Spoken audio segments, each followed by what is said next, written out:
Welcome to episode 354 of Game Deflators podcast. My name is John, and I am joined by Ryan. Hey, everybody, here at the Game Deflators podcast, we like to talk about games. We've recently picked up games we're currently playing, and we flip pigs in this week's Inflation Deflation Challenge. I thought you were going to say something about getting chicks, but flipping pigs works too. You know what? Yep. Getting chicks. Yep. That's true. Yep. Oh, look at that. I actually got one for you. So this week we played some Tomba on the PlayStation 1.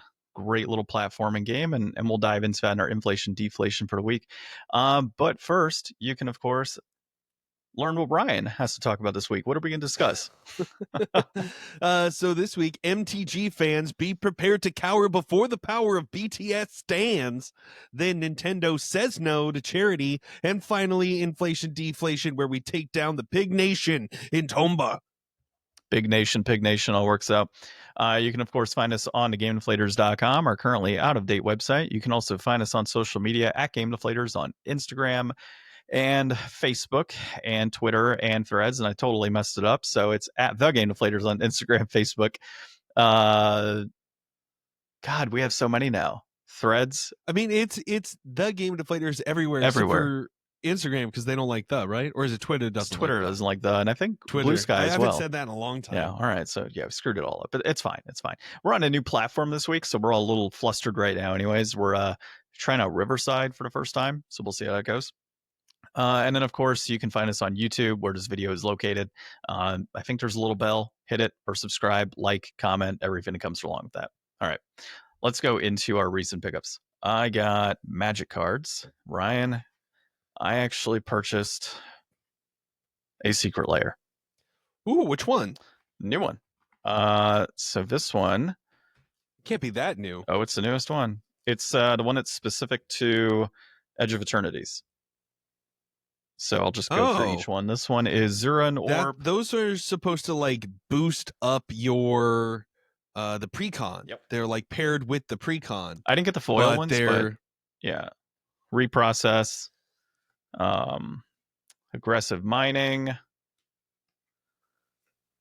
Sylvan Safekeeper, and then of course the one I was really wanting, Crucible of Worlds, is on there. Yeah. And then it comes with a sweet land card as a, like, you know, the bonus. That's a Plains. Yeah. So got that. And then I had a couple others that came through as well from TCG. So we've got Space Time Anomaly came in. So that's the one where target player mills cards equal to their life total. And then I got Hope of S-Time, which is a life link. At the beginning of your end step, each opponent mills X cards where X is the amount of life you gain this turn. Nice. So the idea is life gain mill in that instance. There is another mill deck I'm looking to build right now. That's a blue, black, white. That is purely focused on a combo where you make your opponent mill half of their entire library, and then you have another card that says they mill cards equal to their total cards in their graveyard. So if you mill your half your library, then you're hitting the other half. You get the other half, right? So, well, I guess. Yeah. Because I mean, you start with 60. So if you're down to, well, you start with 60, then you're but 53. You pull a hand. Yeah, you're 53. So let's just say, but it's a 6 drop, right? So 4 or 5 turns are probably going to pass before you can definitely get it out. So let's just say the full 6 turns. So you're looking at 6 card draws in addition to anything else they might have drawn, in addition to anything they played that's in the graveyard now. So, I mean, I guess it's half and half either way. Yeah, it's half and half either way. So no matter what you do, you're going to be down with those cards. So yeah, pretty sick combo for sure. And that's assuming that you have that card right away and you can hit it. If not, then you know, you might be doing half a library twice and then the full graveyard. It's disgusting. So I'm excited to give that a shot and see how it goes, and go from there. And as far as currently playing, no video games this week, since of course my mom was just in town. She ended up leaving on Wednesday. We're recording on a Sunday, but we've been busy. So we've had a whole bunch of stuff we've been doing throughout the week. However, we did finish year 3 of Strixhaven last night, which I thought was pretty good overall. Mm-hmm. You guys are getting information. So with Strixhaven, you guys were finishing up your setup of the Masquerade Ball, and students were complaining of headaches and rushing down the stairs and saying that there were monsters chasing them. There were, in fact, some monsters, a memory wraith that came through, and a couple of like ink constructs that were developed as well. I will let you know, since we're beyond this now, but the memory wraith was essentially created based on, of course, the memory of dead students, as were the other two constructs that were created as well.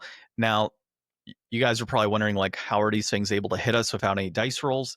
The reason they were able to hit you guys without any dice rolls is because the primary focus on them is they target anybody who has seen a memory orb, which you guys have seen multiple memory orbs, or anybody that's had traumatic events. In your case, knowing knowledge that was forbidden and learning that knowledge because of that instance where you had with the ALIP. So they were automatically able to deal damage to you guys. It was more so a matter of how do you cope with that those issues. Yeah. So that's why they were able to hit you guys. And everybody's like, well, I'm so frustrated. Like, why are they able to hit me? Why don't I have a save throw? Whatever it may be. And well, that was the case, obviously. Yeah.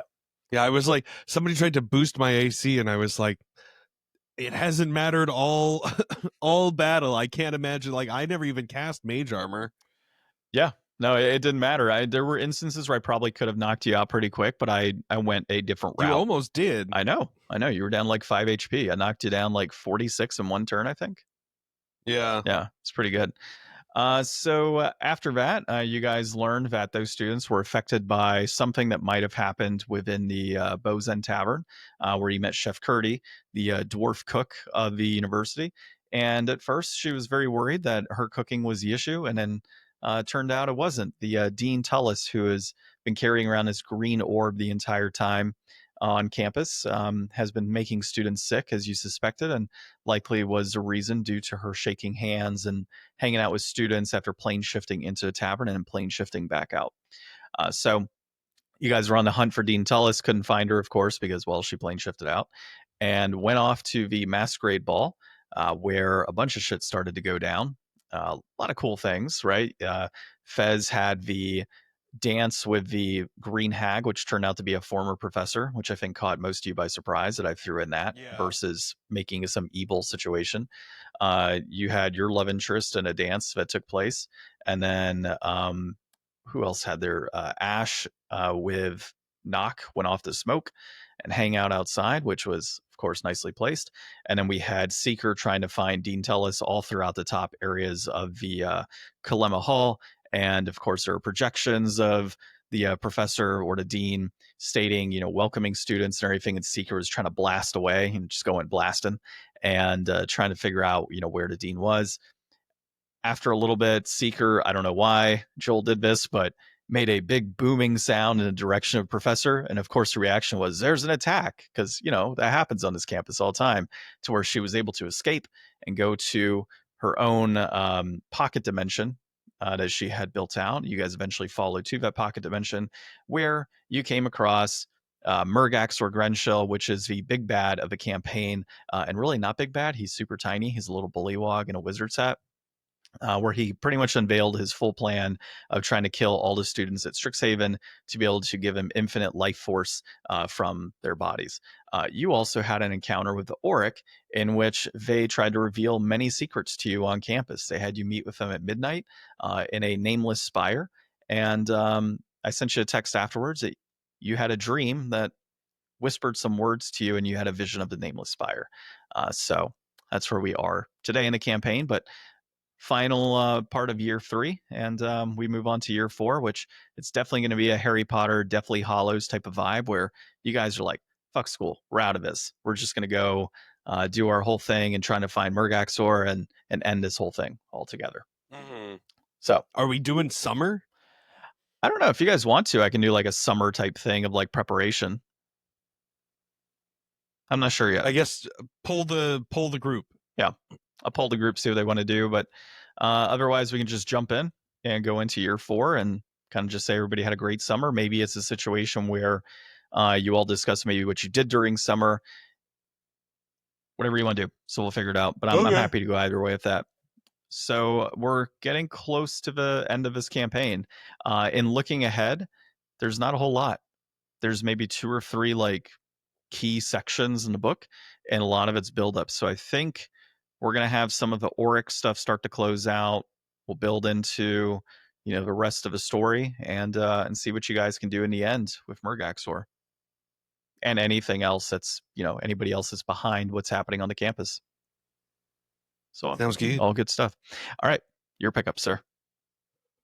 So I got into that beta for Digimon Elysian, the card game for mobile, and it is okay. I've done most of the story, like mission things. I haven't really done like any battles against people because, like, I don't know, it's okay. It's the battle system is interesting, and I just haven't really given it enough time. I was kind of just like sitting around messing it. That like it's a pretty lengthy tutorial that kind of gives you a pretty good look at it. It's definitely more complicated than what's going on in like the Pokemon TCG Pocket game, but not quite on the level of like what's going on with like Magic, I don't think.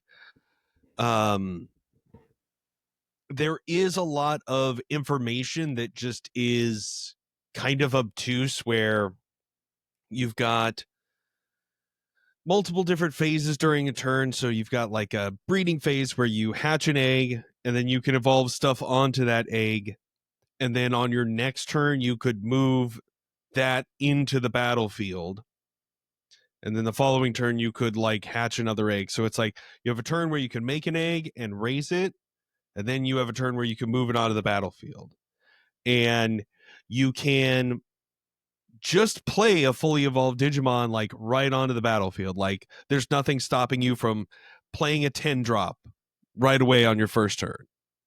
Because the way that the like energy mechanic works is there is a bar that goes from 10 to 10 with a 0 in the middle. You start off at 0, and when you play something, you go the other direction on the bar that many. So if I'm turn 1 and I play a 3 drop, you're going to start your turn with 3 energy. And you could play a 1 drop and a 2 drop to get to 0. Or you could play a 7 drop that would give me up to 4 energy on my turn. So it kind of bounces back and forth. But there's like an advantage where if you like digivolve up on the like hatched egg, all of those cards that are underneath the top cards will lend certain like inherited abilities, so you wind up with something stronger than just like raw dropping like a final stage evolution. There's like trainer type cards that make you start your turn with 3 energy if you don't have that, and then also give like some other effect. I just really haven't sat down with it to think about like trying to deck build or anything. I think a lot of honestly what pulled me into Pocket TCG so hard is just that I found a good content creator that I like, and so I started watching their content, and I enjoy like every few days they put up like, oh, here's like a new deck that you could try, and here's a little 10-minute clip of me doing some rounds with it. So I haven't really looked to try to find somebody to follow. I mean, it's still only in the beta, so I don't even know if there's that much like publicity for it right now. So it might be something I dabble in later on. I do think some of the cards are kind of cool. It does give you a little bit of a different option off the bat, where you've got, I think it's just 1 pack a day instead of 2. But you get like the currency to be able to open more packs. You have an option of 3 packs off the get-go, which is kind of like how they did it in Pokemon. I don't think it really matters for the beta. I don't think any of this is really going to carry over. A lot of the art is really cool, but it's also just not as readable of a game. Like you really have to click on things to be able to open up and tell what all is going on the card, instead of just being able to look at it and know, because of those stacking effects. So it feels a little bit more obtuse than maybe what I was hoping for. It's kind of like Magic Arena. Like Magic Arena is a little bit too much of a game to play on your phone, I feel. Unless you know the game really well. I mean, even so, it's just like it's a big board. Like Pocket TCG works really well because you can play it vertically on your phone. Yeah. And the board is really narrow, and it's just like when you got to go portrait mode and you've got like all this stuff and everything's going to be so tiny. Well, and being able It to just makes it. click the individual cards and actually hit what you mean to hit. Yeah, this doesn't. I don't think this is ever really going to get that much. Like of a crazy board state. I don't think you're gonna run into a situation where you've got like, you know, an army of 1/1 dudes that are Yeah. all tokens and stuff. Makes sense. But some of the mechanics are, you know, pretty cool. I'll just keep messing around with it. I think the beta goes until the 12th, so I'll see if I can get in a few games or something. And then once the game fully launches, I'll probably check it out there. But it doesn't feel like it has the kind of staying power or pull that I was hoping it would, because I've always been really curious about the Digimon card game since I heard about kind of that energy mechanic is really intriguing to me. And maybe that's just what it is for me. Maybe it's just that game that like is related to that property that I think is cool. But I don't really know anybody else that's gonna play that game. So it's kind of like getting solo into a card game, not the most fun. Yep. Makes sense.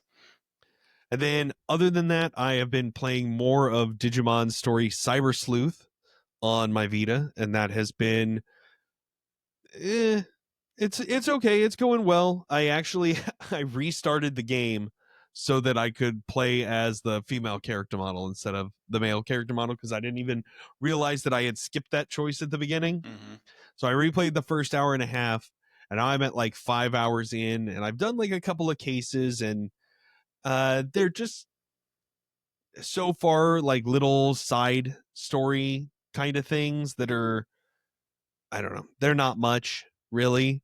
And then all of the combat has just been hit the auto combat button and it's over in like a turn or two. Like they haven't had any challenge except for there was one boss. I think I fought a Frigimon and he knocked out one of my guys. Say a Frigimon?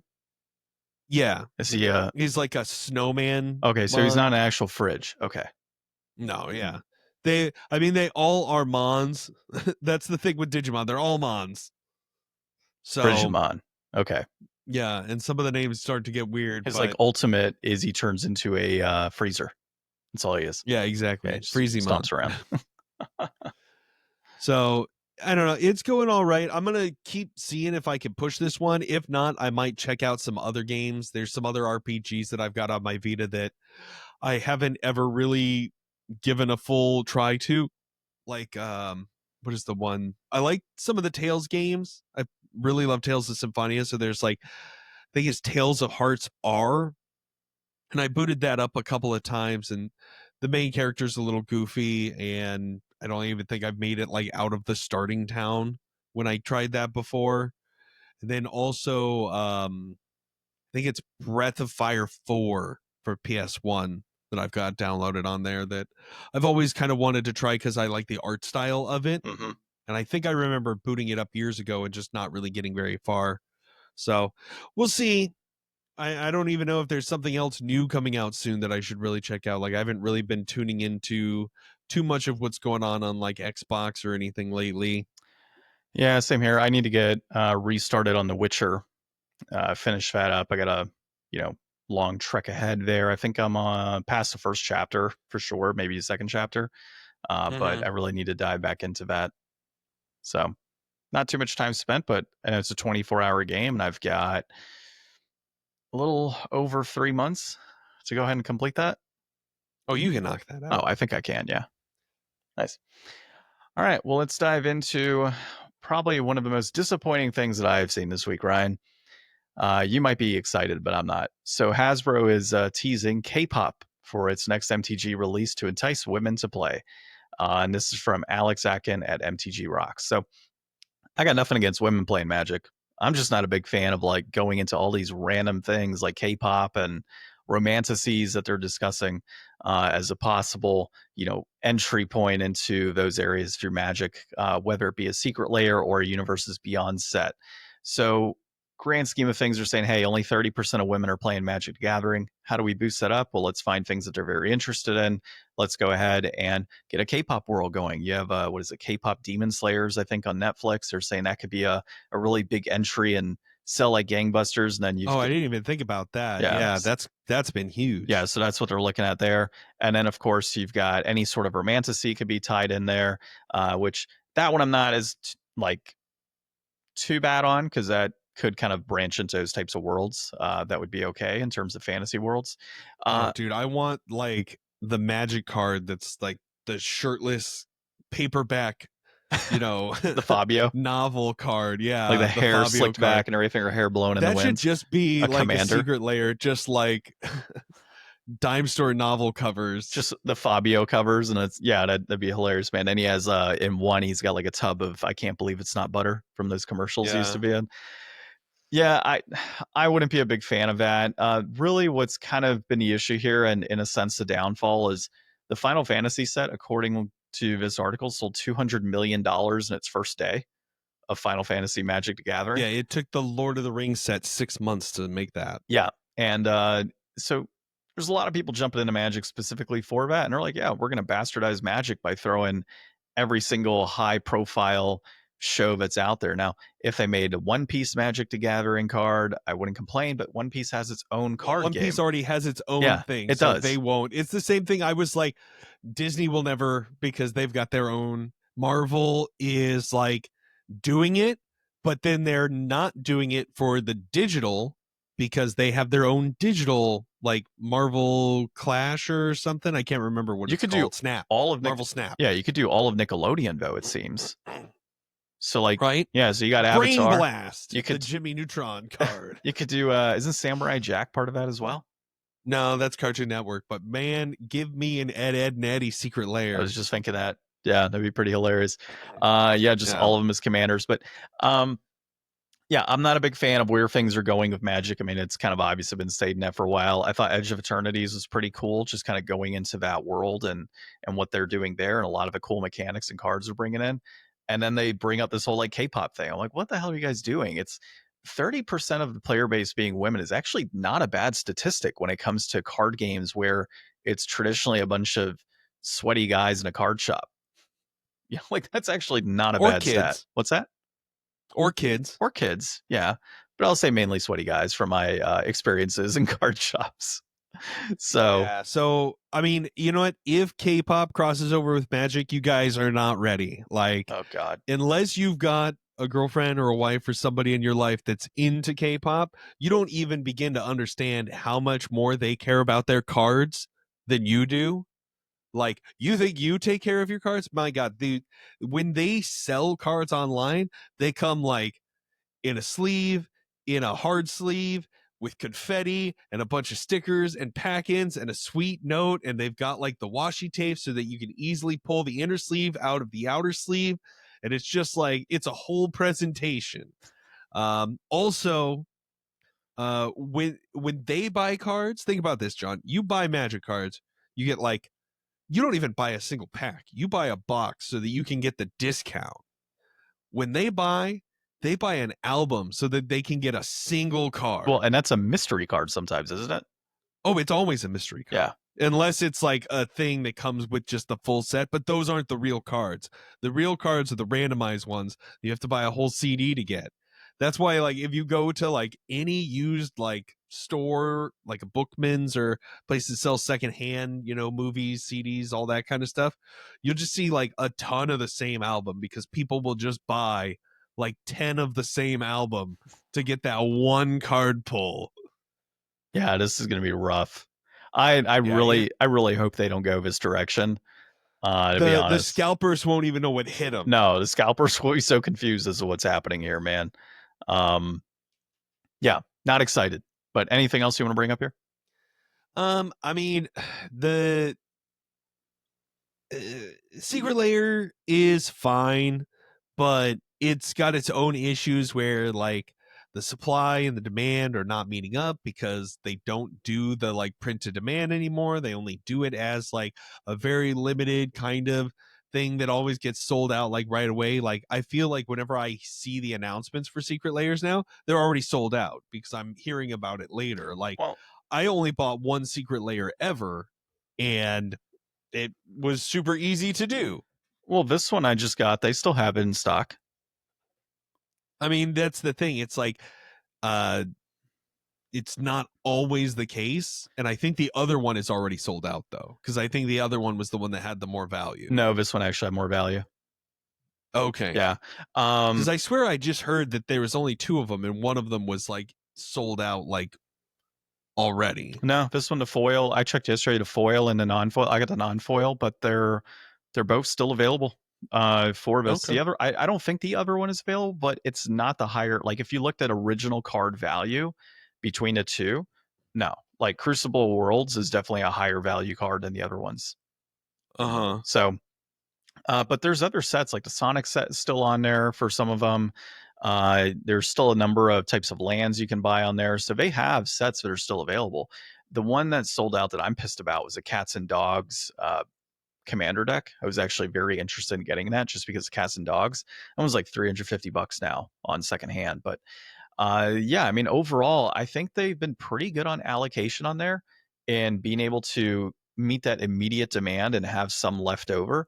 I don't think No, it, they haven't. well, I mean, in this instance, in the last few I've I seen, mean, you bought one, but I mean, I've been watching the I professor like bitch about this for a year. I keep an eye on it. I mean, I don't buy it all the time. Like I keep an eye because if there's something of interest, like this was clearly something that was of interest to me because it's land destruction, because it's Crucible Worlds and Zero and Orb. Like those are cards that when I first started playing Magic, those were combos I was playing back then. So when I saw them, I'm like, oh shit, yeah, like I definitely want that. That map up great with this deck that they have on land destruction. So I set out to get that because that was an appealing set for me. So it's not to say that I don't pay attention to Secret Lair. I do pay attention. I get the emails, I see what's coming up and what's releasing, and I see what's still available and hasn't sold out. So it hasn't been bad in some instances, sure, but they've been pretty decent with allocation in a lot of these too. So I would think that they've printed, it's not print on demand, but I think they're printing enough stock that they have it available for everybody to get something.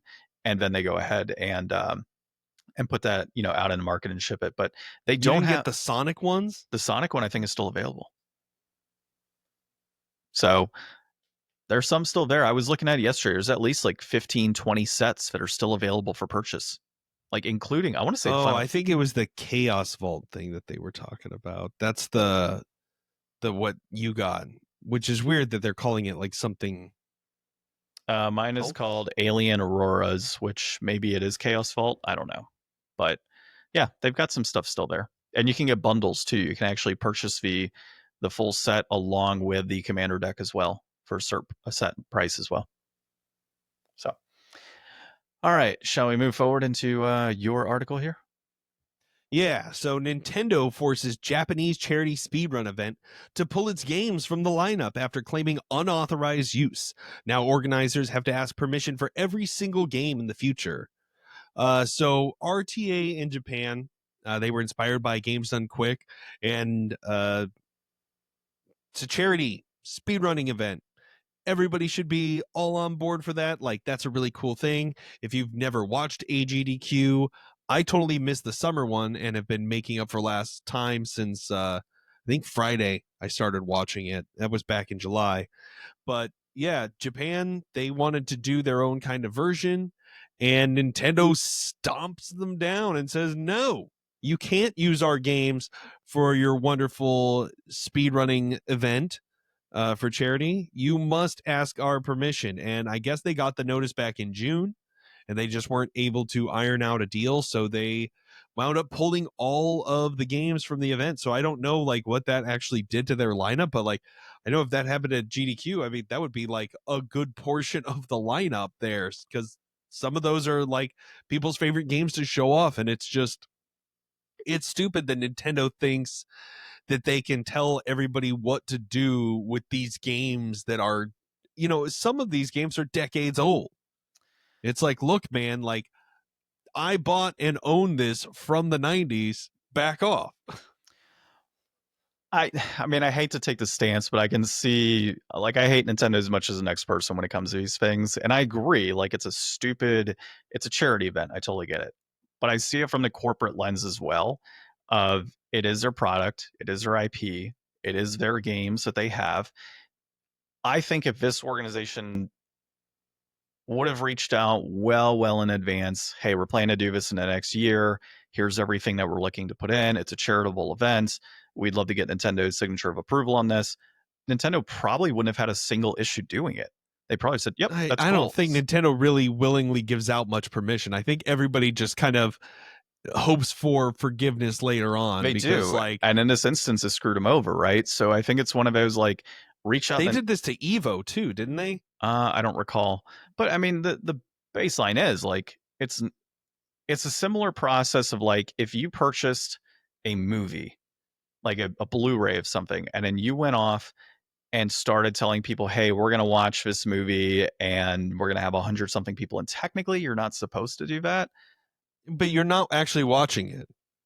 It's a speedrun event. No, I know, I get what you're saying, but they're still promoting and utilizing Nintendo products to be able to do this event without Nintendo's permission. So Nintendo isn't in control of anything that might occur at that event. They have no oversight. So you're basically promoting Nintendo products. Nintendo's name is on this event. Let's just say somebody gets killed at this Nintendo event. Not saying it's going to happen, but you have, I don't know, a shootout happens and several people die. Well, now Nintendo's name is associated. I'm just saying. In Japan? I'm just saying. Nintendo's, and there's other companies associated with it too. I get it, but Nintendo wasn't formally noticed or contacted in advance. So all I'm saying is that if Nintendo would have been informed in advance, probably wouldn't have had an issue with it. Nintendo, from their standpoint, is just they're trying to protect their license. They're overly protective anyways. If anything happened, their name is now tagged on it because the headlines in that situation would be several people die at this was charitable like the event with 15th Nintendo year games. of GDQ, and they've not given them these notices. Just saying.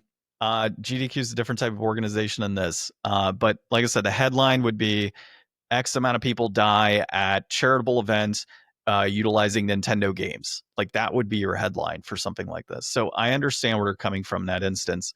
But again, it is stupid. I do think that for this type of situation, Yeah, they don't have any permission, according to Google AI. What? GDQ doesn't have any permission. Well, that's according to Google AI. You don't know the back end details of that. There might be contracts and things in place on the back end. So that's all I'm saying with it, man. I do agree with you. Stupid thing, but I understand from Nintendo's standpoint why they don't want to, why they're pulling something. You didn't ask us. We didn't say it was okay. You can't just go ahead and use our products for whatever you want or our games. Take it out. I don't know, man. Once you buy something that's like 20 years old, it's the branding component, I think, is a big one. If they would have, I mean, I don't know how it was branded. If they would have said, hey, Nintendo speedrunning events, if they tried to associate Nintendo's name in any sort of capacity, then that would be more grounds for Nintendo to say, yeah, you're not allowed to do this. I would, just thinking about this from an employee standpoint, I would hate to have to sign an NDA with Nintendo. You realize what the hell would be on that? Like the amount of loopholes you would have to jump through to like get out of that NDA if you're Nintendo. I bet it'd be impossible. They're going to be holding your grandchildren accountable for that stuff. Yeah, firstborn, everything. Yeah, Nintendo's crazy about their IP, man. But I get it. Companies that are innovative and have their secrets and their different products that they've had over the years, they want to protect that, and rightfully they should. So anything else here other than what I'm going to tag in as a little add-on? I mean, no, what you're going to tag in is good news. Sort of. So I sent this to Ryan a little bit ago. There was I'm trying to find the actual tweet. So there was a tweet that came up from, let me just pull it up, from Super Metal Dave 64. So at S Metal Dave 64. And it just says the maker of Switch 2 carts, Macronix, has reported their quarterly earnings, and they will start using an MLC NAND and a 3D NAND to meet varying capacity requirements for the Switch 2. This update could hint that the Switch 2 will get more cart storage beyond the current 64 gigabytes in the future. So it's great news, right? People have been chiming about, those carts need more space, and we brought that up as well. Like, we're at a point in time in in technology where it shouldn't be an issue to go beyond 64 gigabytes in that type of a piece of hardware or software. I guess hardware technically. So yeah, they're looking to have more space added. I don't think it's going to matter though. I think at the end of the day, these devs are going to say, okay, cool, 128 gigabyte card. All right, what's it going to cost? Oh, it's going to cost $10 more per cart. All right, our games are going up $10 more per price or per game, right? Because we need to use that bigger card. It could be a situation where, okay, you want to keep prices the same? Well, it's going to be a key card. You're going to have to download a portion of that moving forward. So I really don't think this has any sort of impact other than the fact that you might be paying more money to get the full game on cart, or you might be paying less money and you're still dealing with key cards. Devs are going to choose cheapest route that they can to be able to make the most amount of money. That's what it comes down to. I don't know. I think it's also going to help probably more like independent publishers, Yeah. like premium edition, people like that. Like if they're able to, get some indie games on some smaller carts that, it'll make it a lot better than trying to push everything up to that 64 gig if it's somewhere in the middle and then you've got a bunch of unused space. Yeah, I get it. You're going to have, I think, regardless, you're still going to have higher prices when you start going above that amount, right? But less high. Yeah. Like instead of $15, it'll probably cost like $8 to make. Yeah, I could see that. So we'll have to see what happens. It's essentially a rumor, I think. Let me just double check on that one. I don't know. It said it was based off of like some kind of reporting on their like numbers or something. Yeah, it's quarterly earnings. So I think the rumor though is that it'll be integrated into Switch 2. That's kind of what you can consider. It's not a confirmation, it's just a hint that, hey, this could be coming, but we don't truly know that it will. So, all right. Well, let's dive into our inflation deflation of the week. And we played some Tomba on the PS1. It was created or developed by Whoopee Camp, published by Whoopee Camp and Sony Computer Entertainment. I should have done my hyphens. Was designed by Tokaru Fujiwara, Toshihiko Uda, and Masayoshi Kurokawa. Ooh, I got those. It was released in 1998, July of 1998. It is an action adventure platform game with reception around 8 out of 10 on average. Tell us what it is about. So Tomba, the wild pink-haired protagonist, gets into a fight with a group of pigs who steal his golden bracelet. After waking up, he sets out to get it back. He finds more adventure than he bargained for when he learns of the 7 evil pigs that have taken over the land. Now Tomba must bring down the pigs' empire and save the day. I don't know what exposure you have to Tomba, John, but this was a PS1 demo disc game for me. I had a ton of time as a kid kind of wandering around that PlayStation 1 demo disc and just seeing what was on there. And Tomba was always this like weird, wild game that was not like anything else. Like I'd never seen like a 2.5D platformer where you could kind of like go in and out of the background like that. The like also it's got like saving and story and cutscenes and just a bunch of stuff that you weren't really used to seeing in a lot of platformers. So I was very impressed with it at the time, and it's always kind of stuck with me. I used to watch a content creator who was very into this game. I think a while ago I had tried to play it on like the PS1 Classic or something. I don't think I ever really made it very far with it, but it's a fun game. It's bright, colorful. It's got just kind of that, I don't know, that PS1 weird energy where you're just like some wild boy taking on a bunch of pigs. Like, they don't make games like that anymore. Yeah, I thought it was a pretty cool game. It was actually my first jump into Tomba. I hadn't played it before, and but I've had my eye on it for many years to get a complete in box version on the PS1 as well as Tomba 2. And I liked it, man. It reminded me of Rayman a little bit, like just kind of Yeah, some of it the does wacky. have that kind of vibe. Yeah, it's got that wackiness to it. The controls are pretty smooth overall. The ability to jump on the different pigs, sling them across, use different weapons that you pick up to be able to hit pigs in different areas. I think there was a butt flower at one point in the beginning, if that makes That sense. farts. Yeah, that was pretty funny. So a lot of like crude humor, but also just like fun atmosphere, right? It's a very playful type of game. Like the mailbox in the beginning is like a pig snout that you can obviously look at and touch and such and hit. But there's also other components that I really like. So when you're jumping on, let's say, loose rock, that loose rock shakes. When you are hitting certain elements, like those elements will bounce, and there's a lot of um, it all meshes really well together how that works. But like you said, the 2.5D aspect, so that caught me by surprise, being able to, especially in this type of game. So, your standard platforming, oh, I can go on this side of the level, I can go on the back end of a level. Like that was really cool to be able to jump in and out of different sections of a level and experiment with those pieces. As far as the overall like visuals, I thought they're great. I thought again the controls were great overall. Uh, the music was kind of okay. It started to get a little annoying to me after a bit, just because it feels like it's the same type of tune going throughout the game. And then the story itself is quirky and fun. I like it. Like he loses his grandpa's golden bracelet, finds the pigs, and then discovers that there's, you got the old man, the 100-year-old man that's sitting there saying like, hey, if you start trading me things, I'll give you a secret key to get like all this other crap. And then, after finding out there's 7 pigs, being able to go into these other parts of the land and defeat the 7 pigs and kind of thwart their plans that they have in place of hoarding all of this gold that they're going to be utilizing. So I like the quirky story. I like the gameplay. I would say the one of the only annoying things about the gameplay is that you have to belly flop on everything. That to me is a bit annoying. The section with like the thorns was a bit of a pain in the ass.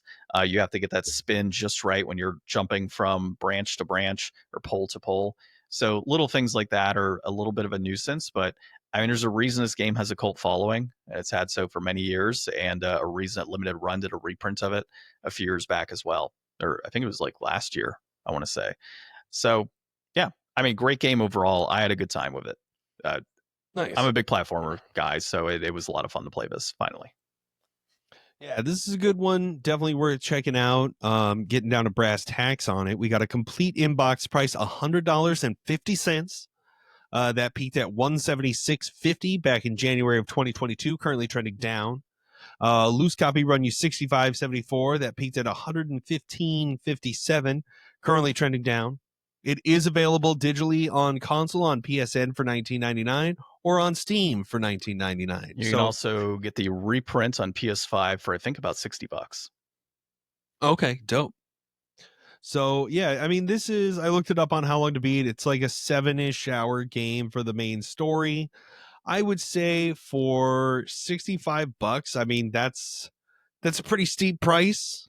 Unfortunately, loose is never really the way you want to buy a PS1 game either. So complete inbox for $100, that's real steep. I mean, it's a fun game, but is it $100 fun? I would probably wind up caving and getting this digitally, probably on like PC or PSN for the $20, but I would say it's probably a little bit inflated. I could see maybe getting it for like, you said like $50 for like a PS5 like copy? $50-$60, yeah. And I think they're releasing a PS4 version as well.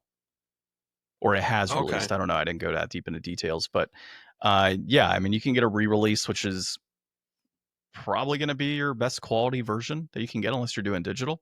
But you will have full ownership of that. So I think that's maybe a key thing to start adding into our discussions here as well, right? Like when you start considering digital aspects of these video games, you're not fully owning that game and you're just getting a license. So, when you factor in $60 to get, Tomba on PS5, full ownership of that with complete on disc or getting it on the Switch, I think in that instance, it could be worth it to get it on there. Full ownership until Nintendo tells you can't play it at your speedrun event. That's true. Even though they don't own any part of it, they would still do that. Yeah, that's true. That's true. You can't advertise it. So I would say in this instance, I would say we're inflated. Yeah, in this instance, we're inflated on price. But there are other methods to play it, which are going to be more affordable. Cool. Well, we're still in our summer games. It is still hot as hell in Arizona. So you've got some better weather out there. Maybe maybe we go based on when the weather changes for you. Yeah, it's 76. Yeah, we should probably start going into your. Is it really 76? Yeah. Damn. Yeah, it's nice here. Yeah, it is. I don't have my watch on. It's at least over 100 right now, so it sucks. Stay inside, John. No, we're going out today. So, well, we'll see how this video turns out using the new program. I'm excited to check it out. Yeah, let us know if you can tell or care. Yeah, I don't know. And I know you cut out a couple times on here because we're doing some 4K videos, so I don't know how that's going to translate. So we'll find out for sure. So until then, this has been episode 354. Yep, 354 to Game Deflators podcast. My name's John. I'm Ryan. And thanks for listening and watching.